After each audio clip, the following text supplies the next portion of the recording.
Welcome to the Cornish Witch podcast. I'm your host, Freyja, a witch who lives in Cornwall but who isn't a born and bred Cornish maid. I just want to say thank you so much to everyone for your support leading up to the launch of this podcast. For all the love and support that I've received on the Instagram page, it has just been so welcoming and heartwarming and wonderful. I really do appreciate it. I didn't expect it to kind of blow up the way it has. And perhaps for some people or influencers out there, to them it might not be a massive deal, but for me, especially being down here in Cornwall, I am just so grateful for the followers, for the likes, for the shares and the reposts. For people who have been reaching out and wanting to collaborate, thank you so much.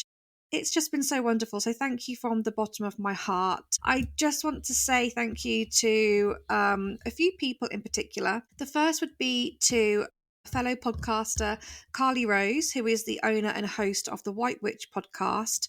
I was on her podcast last year and she heavily inspired me to start my own, and she's just been my cheerleader ever since I mentioned it to her. So thank you so much for your support, Carly. Thank you to my wonderful friend and my soul sister, Suze. As soon as I mentioned the podcast to her, she was like, yes, do it. And she sent me loads of information and research on how to set up your own podcast, which was so helpful. So thank you so much, Suze. And also, last but by no means least, a huge thank you to my wonderful friend, Hannah. She came with me to record the first episode of this podcast, and I am so grateful to her for being there, for helping me and giving me some moral support and calming my nerves. Thank you so much, girl. So this episode is the first episode. I am just going to say apologies in advance. I am new to this. There are going to be parts of this podcast where perhaps you'll notice that I speak a little bit too quickly or I stumble with my words or my questions. I am going to get better as these episodes continue, and I get a bit more comfortable and confident with recording, so hopefully it will be less clumsy and a bit more streamlined and nicer to listen to. So please just give me a little bit of grace for this episode. I have tried to edit it so it sounds as smooth as possible. In this episode, I welcome my first guest, Laura Barnes, a witch who shares her experiences growing up in the magical setting of Boscastle. The conversation explores themes of folklore, herbalism, and the importance of community and nature in witchcraft. Laura discusses her journey into herbalism, her daily tea rituals, and the significance of intention in spell work. The episode concludes with Laura's aspirations for the future, including plans for a cookbook focused on Cornish kitchen magic. I hope you all enjoy. Laura, welcome to the Cornish Witch podcast. You're actually my first guest. Wow. So thank you so much for coming on. Thank you. And joining me.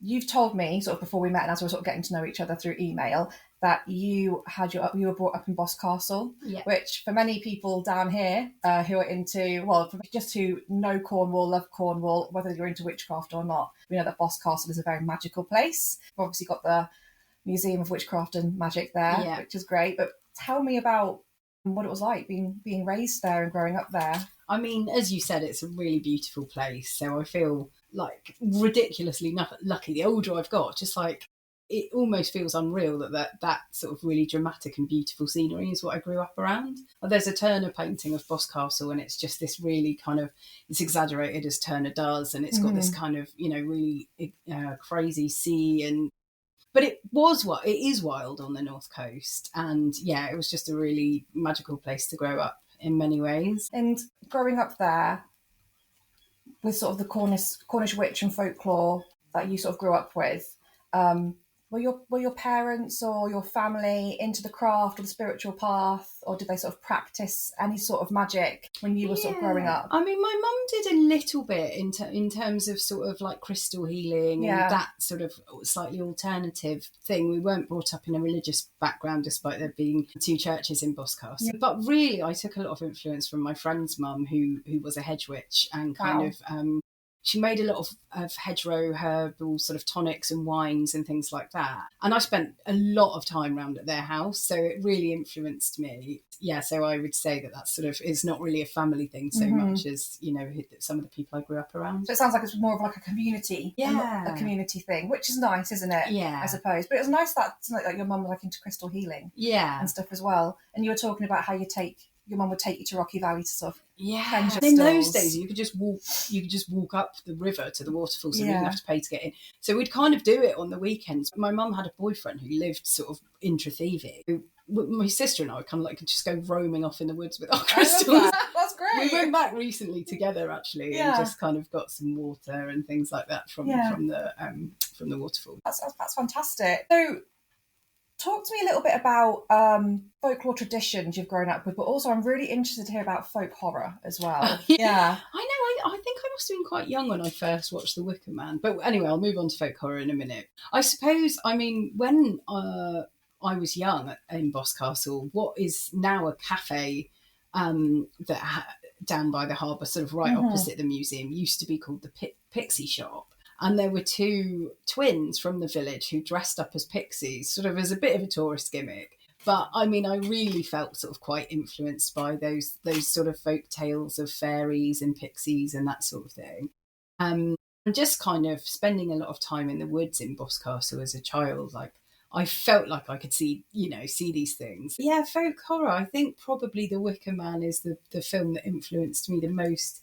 And I, you know, Boscastle in a way has got that very similar kind of vibe to the village in The Wicker Man. And I feel like a lot of people who visit there feel like, oh, it wouldn't be a million miles away to see something like that happen. Of course, we never sort of saw human sacrifice, but there were times when I would go into the woods and find the remains of like a fire and potentially, you know, cooking of food like animals or something in the woods. But, you know, possibly there were sort of there were covens. Yes, there. yeah. But I was a child, so I didn't necessarily know them. So yeah, that's kind of really interesting. And I think it just kind of inspired me to enjoy folk horror films, and it's a bit of an obsession, I think, of just the aesthetic of folk horror. How old were you when you watched The Wicker Man? Gosh, I honestly think I must have been, you know, 10 or 11, like very young. I think I was around 11 or 12 when I watched it. And looking back, I think, why did my mum go, yeah, it's fine, you can watch that? And I just come away emotionally damaged. Like, I just watched a man be burnt alive. I know, it's so traumatic even now. Like, it's a brilliant film, isn't it? But you are just kind of like galled when you watch it. And that, I mean, that kind of really inspired me to just enjoy loads of other folk horror, really. And I recently watched Rabbit Trap, which is a brand new one. Okay. And it's sort of set in Wales, and there's some fairy folk there called the Tywydd Teg. But again, it really spoke to that kind of growing up in Cornwall and the woods here in Penryn and the woods in Boscastle. So, yeah, it's something that's really stayed with me. Do you have a favourite folk horror film or folk horror story? I think The Wicker Man probably is up there, really. But, I'm not sure. That is a hard question, isn't it, actually? I'm always a bit rubbish with favourites because I'm like, oh, I've got so many. No, I'm the same, yeah. And I really like a lot of sort of these... I like the aesthetic of a lot of these films, and I think that I really like that it's about rural life. And some of them have got that sort of message of keeping rural and that sort of thing, which I think, you know, at one point, people's perception of Cornwall was that it was like that. I think it's kind of changed over the years, but to hold on to these traditions, I think is, you know, really very important. Yeah, because it's not something that we want to lose. It's something that's part of our history and our heritage. Not just in Cornwall, but all over the place. Especially in the countryside and those rural places. And it would be a shame to lose them. Black Shuck, the kind of like history and folklore around that. I feel like in Cornwall we obviously had the Beast of Bodmin Moor, and down here we've got Morgower, the sea monster, and the Owl Man of Mornan, and like I just love all of those stories. And you can't help it when you're in Mornan to be sort of looking at the trees slightly differently, going, is the Owl Man there? And you know, when you haven't slept very well and you're looking out at the sea, you could swear you can see Morgower. And I love all of that. Like, I love when my sister's children were little, you know, kind of relaying those stories to them and getting them to look out for it too. Pass it on as well, which is lovely. I suppose at this time of year also, with it being autumn Yeah. and the nights are drawing in and the veil's thinning. Yeah. Yeah, and it can get even that sort of, that vibe and that aesthetic and that energy. You feel the energy, don't you? So it's even more sort of heightened at this time of year. I've always had like such an affinity with autumn, and when I was younger I couldn't have quite described why, but there's something so sort of nostalgic about the way the air changes in autumn, and I just get this. I liken it as well though to growing up in a really touristy town like Boscastle, which I love, but you'd kind of get to this time of year and it would be your town again and there wouldn't be so many people around, and I think that had like a real sense of relief as well. And I don't say, I welcome tourism, like I understand that it's a really massive part of living in Cornwall, but I love it when you get the beaches quiet again. Absolutely. And they're not, and the traffic's not crazy and that whole thing. So it's kind of that and this just really peaceful, cozy sort of feeling that you get at this time of year. Yeah, I love being down by the coast in the autumn and you see like all the villages and you see like all the smoke coming from the chimneys. And the sea's a bit choppy and the tides are higher and it's a bit stormy. Yeah. And you just get that nice sort of cozy community as well. Like the community is really pulled together during the darker months. And Boscastle really did feel like that kind of place. Like I mentioned earlier, I wasn't brought up in any kind of religious setting, but we would quite often go to midnight mass, like after the winter solstice, mainly just because it was a community event and everyone else in the village went. And it was, we kind of made the pomanders with cloves and orange and, so that scent and everything about it was just a really warm community sort of feel. And then you've got connection, isn't it? Because as human beings, it's important that we connect. We're not meant to be on our own. Yeah. So definitely. And I think even, when I was growing up, we still went to church events and did like Kris Kringle and stuff like that. Right. Yeah. But it's looking back, it wasn't more of sort of an enforced religious thing. It was just more community and connection. Yeah. Because, it's so important, isn't it? And I think in Cornwall, I now live in Penryn and there's an amazing community sort of spirit here as well. So I'm sure that is the case in small villages all over the world, let alone England. But I do think Cornwall's got a special sort of community. What's the community? Well, how long have you been living in Penryn for? Penryn itself, I've been about 3 years, but I moved to Falmouth like 20 years ago. Okay. So just after, I was living down here when Boscastle had the big flood, so I missed that. Some friends were involved.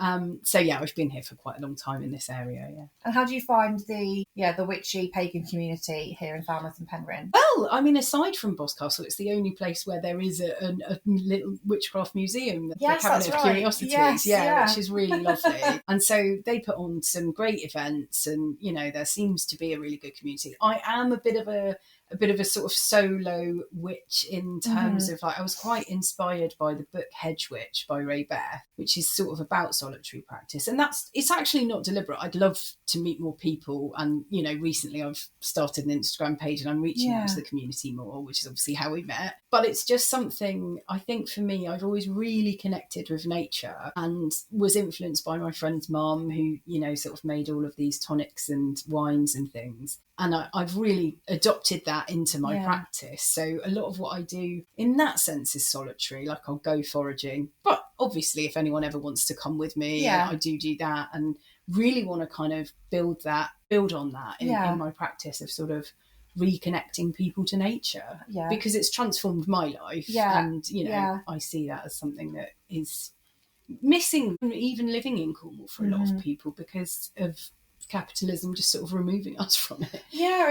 And for your well-being, everyone says, all the professionals say go out for a walk, and it's like in the countryside even better, in the woods ideal. Obviously be careful where you're going, but it's a remedy, isn't it? It's just absolutely and obviously there's a lot of research about the impact of sort of greens and blues literally on our mind, and in Cornwall we've got a lot of that in abundance. I used to be a teacher and I was amazed teaching at Falmouth School that there are people living next to the school who, despite the beach being about a 25-minute walk, hadn't been to the beach because those lives can be really kind of insular.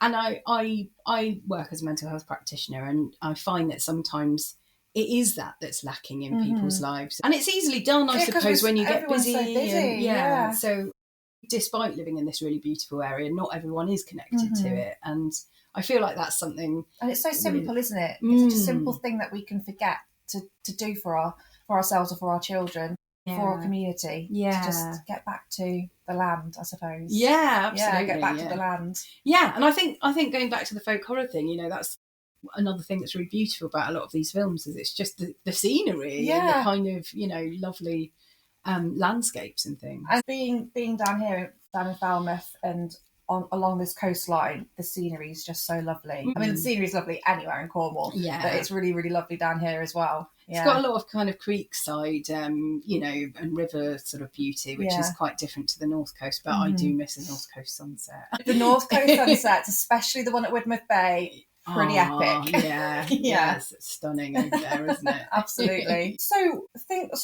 Moving on to sort of you talk about your herbalism and the remedies and the things that you do. So tell me a little bit more about that. So your mum's friend sort of got you into that by you watching her make these sort of remedies and tinctures and wines and stuff. How long have you been practicing this as part of your craft? I mean, to a degree, my whole, like, at least since I was 18, I suppose. In more recent years, I would say I moved with the seasons a lot more and kind of do it with more intentionality. But yeah, I mean, from the age of 18, I was making like elderflower wines and things like that, which were really influenced by my friend's mum. Yeah. In my previous job, I was a food writer, and I ended up sort of working for the Cornish Seaweed Company and co-writing their first book, their recipe book, and it had a lot of information about seaweed.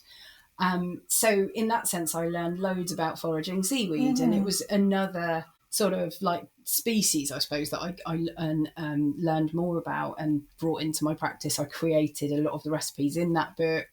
I suppose quite playful when it comes to cooking, which is why I now label myself, I don't really like labels, but, you know, a kitchen witch as opposed to hedge witch, because I feel that it kind of marries all of the different things that I do.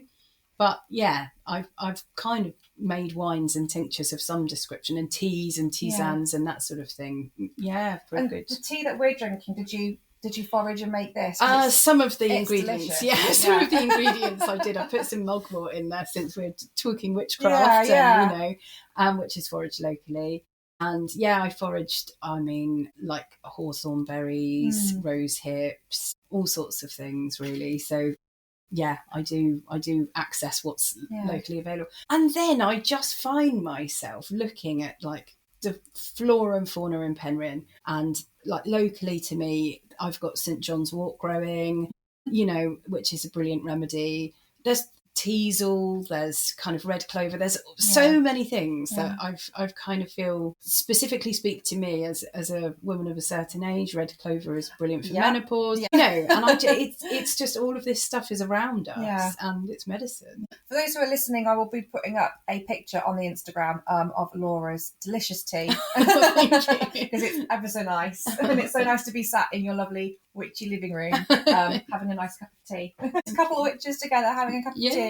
With herbalism being obviously very seasonal out in nature, do you have sort of your favourite things that you like to forage within the seasons, or that you really like to work with? Oh yeah, definitely. I mean, like, as a complete woodland obsessive, wild garlic, obviously, sort of in the right season. Again, something I've done from such a young age. I used to make pesto with it. I still do, but now I've kind of dried some and made salt and all sorts of other things with it. So it starts to come up in January now, you know, you start to see the first shoots, and I think that it's that real sort of feeling of, you know, maybe more like sort of in bulk kind of time, but, you know, that feeling of like the light is coming back, basically. So I love that. And of course I love, you know, this time of year in autumn, where there are all the berries, and there's still sort of nettle seeds, which are really good for cortisol reduction and quite good for menopause. Yeah. That's really interesting about cortisol reduction, because we all live such stressful lives these days. A lot of us, our cortisol is probably in a lot of overproduction. Yeah, absolutely. And so for those who are looking to have a more sort of holistic, natural route, then that's really interesting to hear that nettles help reduce that. Yeah, nettle seed. And obviously, like in the spring, nettle is brilliant in a tea. You know, I've drank loads of that this year. And I just feel really blessed to live somewhere where the seasons are so sort of punctuated with all of Yes. these amazing herbs. Yeah. With the seasons, and we're coming into sort of the colder months now, and the nights are drawing in, and coughs and colds are coming back around again. What have you noticed that you forage more of in order to sort of help you prevent you from getting a cough or a cold, or to help when you do get one, because we can't prevent them all, can we? Yeah, I mean, actually, I was ill last year for Soen, which was really annoying. I sort of felt like it was quite a witchy thing that I ended up going, okay, well, I'm really unwell. But I made this kind of broth, I suppose, that I had some elderflower left in the freezer from the summer. So I put that in, and some elderberries, because they've got kind of antioxidant and virus fighting properties. And obviously ginger, which I don't grow myself, but I've always got ginger powder in. And lemon and honey, local honey. Obviously, I know that's kind of a real classic, but because it's like raw honey as well that I try and get locally, it's just, all those sorts of things. Kind of coats the throat for a start, but also it contains antimicrobials and it's antibacterial. Yeah, that's as right. Well. Yes, that's the word I was looking for. Yeah. And I think that I was amazed that cold only lasted about 3 days. It was really intense, but it left really quickly. So yeah, I think there's a lot at this time of year. When I get a stinking cold, I know who to come to. I can ask you your recipe, your little potion. With the local honey, they say that it's really good to eat it or have it as much as you can, because for those who suffer with hay fever, with the pollen as well, it can really help sort of reduce those symptoms. Because I suffer from terrible hay fever in the summer, but I tend to suffer with it for about maybe a month, and then it kind of seems to sort of strangely even out, and my body gets used to it. But I know that there are many people out there that really suffer with hay fever. Yeah, so it's a good sort of remedy for that. And actually, again, nettle, because it's antihistamine, that could be quite good. Nettle tea. Yeah, of course, excellent. How would you say that your craft or your magic has evolved over the years? I think originally I really was just kind of interested in the herbalism. Yeah. And I think it's partly like I do really believe in intention and kind of the impact that has. And that's the same with if I'm cooking something, like I want that thing to be full of love. I want it to be full of, sort of positive feeling, because I really think that your mood kind of affects what you're cooking and therefore the food that you serve. So I think I've learned to meditate through the practice of having a daily tea ceremony. And that has really led to quite a deep transformation. And for me, some of the sort of craft is the inner work and the sort of transformation, and just kind of really becoming, that authenticity piece is really important to me. What's a daily tea ceremony like for you? Because I know they can be quite personal, if you're happy to share that. Yeah. Well, I mean, I have become really interested in teas that come from the Yunnan province of China. And so I do it's influenced, I suppose, by a Taoist kind of Chinese tea ceremony. And I drink a lot of the spring teas, which have really livening sort of impact. And I feel like it sort of allows me to connect more with my higher self, I suppose. So it's about an hour long.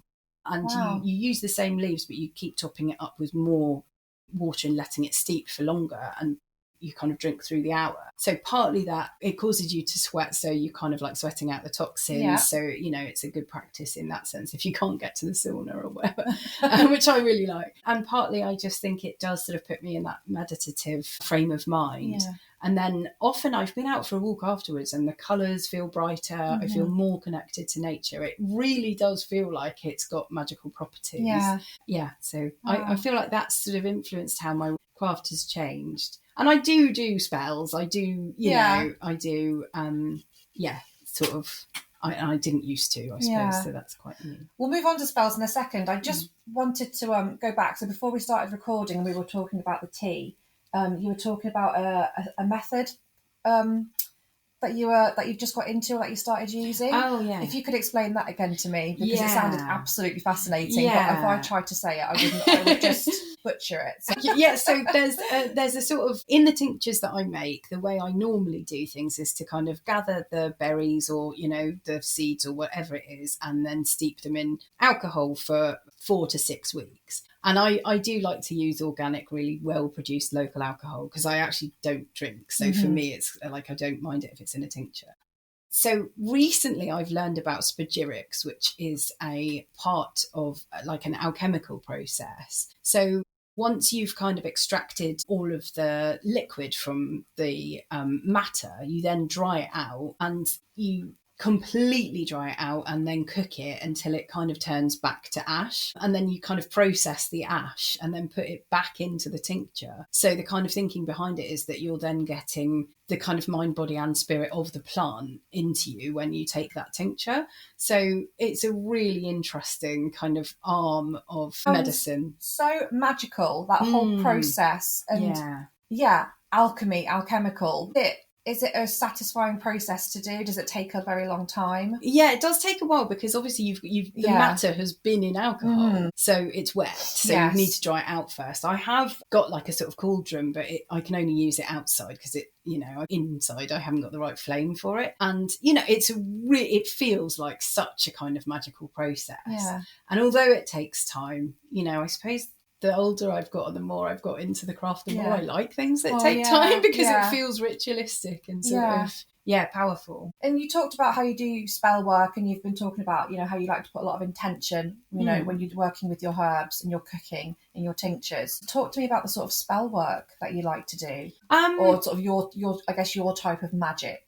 Yeah, I think for me, I really like to just work with what's available. Yeah. So I don't think it's necessary. Some people do, and that's fine, but I don't think it's necessary to have like fancy kind of ingredients. Like there's so much I get from the woods. Like even kind of my altar, everything I find in the woods. And for me, like I'm then really connected to that. So there's berries from the woods, there's kind of acorns at this time of year, that type of thing. But I do really like to work with plants, I suppose. So I think, I really like working with bay. There's a lot of it growing actually wild in the woods. So, I feel like I'm often harvesting bay for spell work and that sort of thing.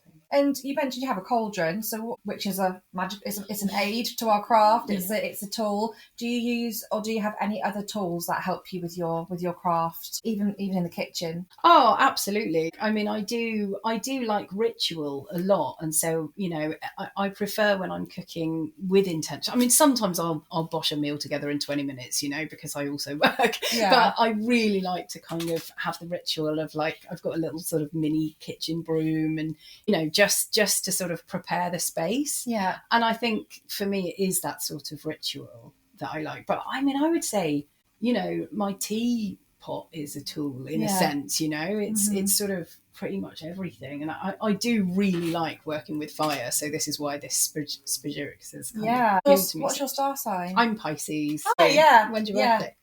8th of March. Oh, it's the 6th. So we're what, second deacon Pisces? Yeah. I'm Leo rising. I can't remember. No, it's just interesting because you said you work with fire, and I just wondered if that was, depending on what your star sign is. You're a fire sign, or I suppose like in terms of my connection with water, I love sea swimming, and I really feel, like at home in the sea. So I definitely am a true Piscean in that sense. No, I know what you mean. And also with Pisceans, they're being pulled in two different directions a lot of the time as well. I used to say when I was younger, oh gosh, I'm just a wishy-washy Pisces. I don't know which way I want to go. Yeah. And now I'm just like, I kind of get it. Like, yeah. It totally makes sense to me. Absolutely. Yeah, definitely. So with spell work, or with how you pour your intention into your magic, have you had any really successful spells that you'd like sort of want to talk about or want to share, or things that, or have you just found that things that even if they're like smaller spells, you find that they just really work for you every time? Yeah, I mean, I think the intention behind kind of abundance work I've been working on quite a bit in the last year, and I feel like as a consequence of that, like everything that I'm sort of wanting to manifest has manifested. This is where I think intention is so important. But I suppose along with that, because I work as a mental health practitioner, it's really interesting that some of the interventions ask you to identify worries, and I've become like, I don't want to put that out into the world. I don't want to put the kind of, and at this time when there is so much sort of difficulty and conflict in the world, I think it's a really interesting time to sort of try and combat that with connecting with nature, really. Have you ever attempted a spell where you found has had quite negative consequences, or there was quite a lesson you needed to learn from that at all? Well, my friend owns a pub, and Right. every year I help him decorate it for Soen. Like, one year we decided to put all of these kind of chaos magic symbols on the floor, and I am absolutely convinced that we did summon a chaos demon as a consequence. Oh my because goodness. we all there were about 4 of us that were doing it. We just did it in masking tape, but then, because the floor got really dirty because people were walking all over it, even when you picked up the masking tape, you could still see the symbol. And we all had like really kind of like Mercury retrograde style chaos happen for about a week afterwards. Nothing really dramatic, thankfully, but just all these kind of little, and I thought, do you know what? We were playing with fire there.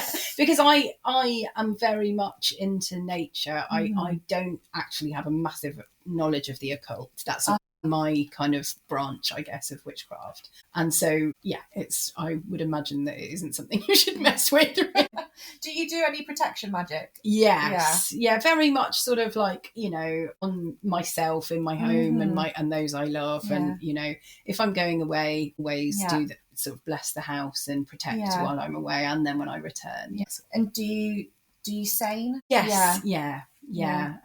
But a while ago I would have different people sort of coming and staying in the house, so I found the need to do that quite a lot. Because it's incredible how many, what sort of energy people bring. Yeah, absolutely. And it's, you know, your sort of sacred space, isn't it, your home? Absolutely. So, yeah. Do you still use crystals, or have crystals? Yeah, a little bit. I mean, you know, I definitely still will use them for different spells in accordance with sort of whatever it is I'm trying to manifest. And I did take some down to the Rocky Valley recently when I went with my sister. So still something I do, but I tend to kind of like moon cleanse them these days rather than trekking up to North Cornwall every time. Yeah. No, I'm very much sort of charge them by the moon. Yeah, I didn't charge them during eclipse season. I was like, we're not doing that. We're not doing that. Like, I was very much like, no one talked to me during eclipse season. I will get back to you within like 4 to 5 working weeks. I know. It just took all of my energy as well. Doesn't I could it? not believe how draining it was. And I think that's the other thing that's been really interesting in the last few years, is really noticing the kind of cycles in those sort of nature things and how they affect me. And I mean, I gave up drinking about a year ago, so I feel like I've become much more aware of that stuff since I gave up drinking. So again, it's, you know, really been quite transformative for me to just connect more with those natural cycles. Yeah, for sure. That's amazing. So you mentioned Imbolc, and we've talked about Samhain. And did we mention Beltane, or maybe I just thought we did? But do you follow the wheel of the year? Yeah, I do. And obviously, growing up in North Cornwall, it was always that we went to the Obios in Padstow. My sister still goes every year, but because of work, it's not always possible for me to do that. So I think my favourite Sabbath probably is Samhain. I just love this time of year. I know, you know? And just, I always have. And I even do quite like the kind of dressing up and that side of it with my friend's pub. I kind of find that it's fun. Yeah, less the chaos demon. I live in a student town as well, so there's kind of often, you know, things going on around that time of year, and I just think that's the new year for me. You know, that is the but it is on the wheel, isn't it? It is which is New Year. And do you have any rituals during Samhain? Like, do you do anything, like, I know that some people have like a dumb supper, or they'll honour their ancestors. Do you have anything like that? I've always sort of honoured the ancestors, and actually that practice, I would say, has kind of started already now, you know, at the beginning of October. Just like, you know, my grandmother passed only about 18 months ago, so I still feel very connected to her, particularly when I'm in the woods. So, you know, I kind of really feel like it's that time to connect with those ancestors, and, you know, just, I think.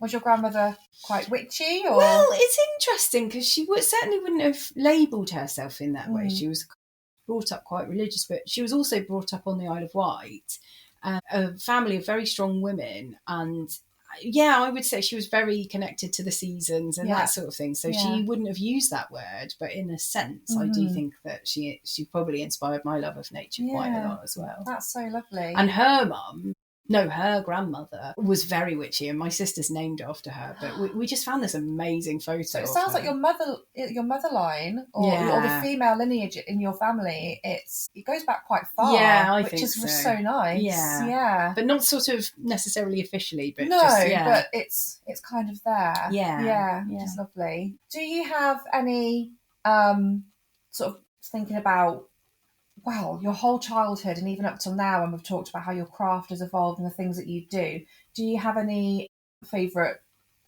teachings or favourite witches or books or anything like that you absolutely sort of are still drawn to and you'll go back to every time? Yeah, I mean, a lot in film, I suppose. Mm-hmm. I think the books as well. Like, actually, I read Richard Maybe's Food for Free when I was very, very young. Mm-hmm. I used to have like a pocket copy of that, and Culpeper's Herbal I was obsessed with from quite a young age as well. But that Hedge Witch book by Ray Beth, I think, really inspired me to sort of identify as a witch, I suppose. Yeah. And also the book Witches, Sluts, Feminists is a really brilliant kind of foray into the history of witchcraft and how it's kind of evolved over time, and the kind of like what different people's definition of being a witch is, and how those words have been used against women in the past. Yes. So I think that's a really interesting book that covers sort of actually quite a lot of different areas of sort of theatre and all sorts of things. So yeah, I really recommend that one, if it's okay to say that title. It's fine, yeah. Yeah. What does being a witch or witchcraft mean for you? I think, a definition that I read in that book is about being a woman who is focused on her own healing and wants to pass that healing on to her community. And I would say that whenever one of my friends is saying like, oh, I feel a bit anxious or I feel this, I'm like, oh, I've got just a tincture for you, and I'm like, I've got California poppies growing in my garden, and they're like a really kind of anti-anxiety. And I feel like I didn't plant them. They were here when I moved here, and I feel like that was just such an amazing connection, because I feel that taking poppy has reduced my anxiety, and it's worked with friends as well. So as a healer and someone who at least aspires to heal others, that's my definition. So Laura, if people wanted to get hold of you for any sort of holistic healing, or they were interested in kitchen witchery, or they wanted to ask sort of, further advice on foraging, how are they able to sort of get hold of you? Well, I don't have a website at the moment. It's something I'm working on, but my Instagram handle is Cornish Kitchen Witch. So through there. Excellent. Thank you so much. Thank you. It has been so lovely to have you on the podcast. Thank you. Thank you so much for talking to me today. Thank you for the delicious tea and inviting us into your beautiful home. Oh, thank you. It's been an absolute pleasure. And hope to have you back on again soon. Thank you. You're very welcome. Hopefully I'll have written a book by then. That would be incredible. Are there plans for a book? Yeah. That's awesome. Yeah. So I've been published in the Cornish Seaweed book and in a book called The World Atlas of Street Food. Cool. So actually, it's funny, over the last few years, I've got this friend who's always been like, "What are you going to write a cookbook about?" Yeah. And it's only kind of in the last year I've been like, oh yeah, the answer's really obvious, isn't it? And I know, Laura May's Kitchen Magic book is amazing, is really inspiring. And I feel like there's room for another one that's just Cornish focused. Absolutely. Well, I really look forward to that. And I hope the next time that we meet and the next time, I have you on the podcast, your book is out. Yeah. Thank you so much. I hope you all enjoyed listening to my episode with Laura. It was so lovely to meet her, and I look forward to having her on the show again.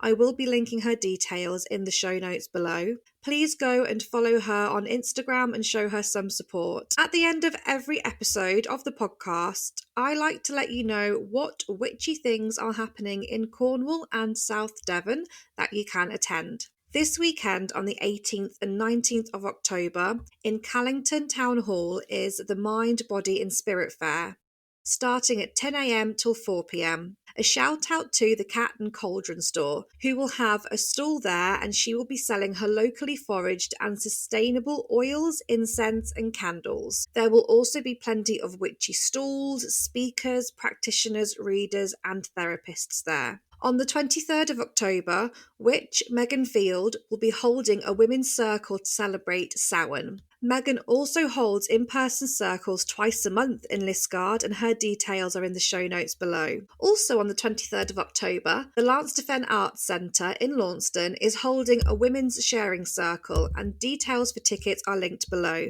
And finally, on the 25th of October, Witch Festival is being held at Ennis Gardens in Penryn. I will be there on the 25th recording a podcast, so please come and say hello. I'll be sat on a table somewhere with a microphone and some headphones. Again, details for tickets are in the show notes. Get yours while you can because they are selling out fast. Thank you all so much for listening to this episode of the Cornish Witch podcast. I will be back next week with another episode.